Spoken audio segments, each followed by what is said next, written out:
ആചാര വൈവിധ്യങ്ങൾ കൊണ്ടും പുരാണ പരാമർശങ്ങൾ കൊണ്ടും ഐതിഹ്യ പെരുമകൾ പേറുന്ന ശബരിമല മകരവിളക്ക് തീർത്ഥാടന കാലയളവിൽ ചരിത്രപ്രസിദ്ധമായ ആലങ്ങാട്ട് പേട്ട സംഘത്തിന്റെ ശിവ ഗണപതി വിഗ്രഹ പ്രതിഷ്ഠ നടത്തിയ തത്വമസി അലങ്കൃത വാഹനരഥം പതിവ് പോലെ ഇത്തവണയും ധനു 19 പെരുമ്പാവൂർ ശ്രീധർമ്മശാസ്താ ക്ഷേത്രത്തിൽ എത്തി.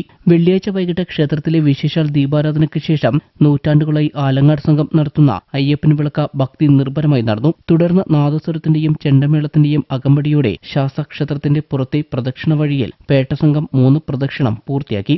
ആലങ്ങാട്ട് യോഗത്തിന്റെ പ്രതിനിധികളായ എം.എൻ. രാജപ്പൻ നായർ, പുറയാറ്റിക്കളരിയിൽ രാജേഷ് എന്നിവരടങ്ങുന്ന 30ഓളം പേരുടെ സംഘമാണ് ആലുവ മണപ്പുറം മഹാദേവ ക്ഷേത്രത്തിൽ നിന്നും ആരംഭിച്ച രഥയാത്രയെ അനുഗമിക്കുന്നത്. ഇന്നലെ ആലുവ മണപ്പുറത്തുള്ള മഹാദേവന്റെ ക്ഷേത്രത്തിൽ നിന്നും പൂജിച്ചു വാങ്ങിയ ഗോളയും കൊടിയും അവിടെ നിന്ന് പുറപ്പെട്ട് ആലങ്ങാട് ദേശത്തുള്ള ആ ക്ഷേത്രങ്ങളിൽ പോയി കാണിക്കയിട്ട് വൈകിട്ട് ആലങ്ങാട്ട് യോഗത്തിന്റെ ആസ്ഥാനമായ മഞ്ഞപ്രയിലുള്ള 18 പടിയോടുകൂടിയുള്ള ക്ഷേത്രത്തിൽ വച്ച് പെട്ടപ്പുറപ്പാട് നടത്തി ശേഷം അയ്യപ്പസ്വാമിക്ക് വിളക്കും പാട്ടും പൂജയും നടത്തിയാണ് ഇന്നലെ അവിടെ നിന്ന് പുറപ്പെട്ടത്.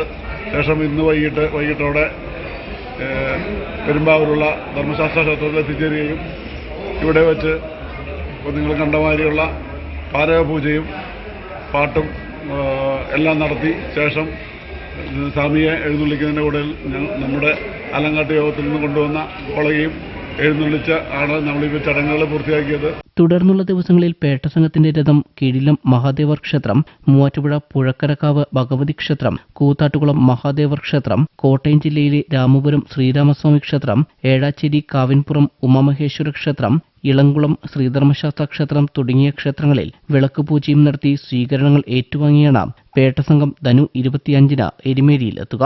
എരുമേലിയിൽ പീഠം വയ്ക്കൽ ചടങ്ങിന് ശേഷം ധനു 27 സംഘത്തിന്റെ പേട്ടകെട്ടൽ നടക്കുക.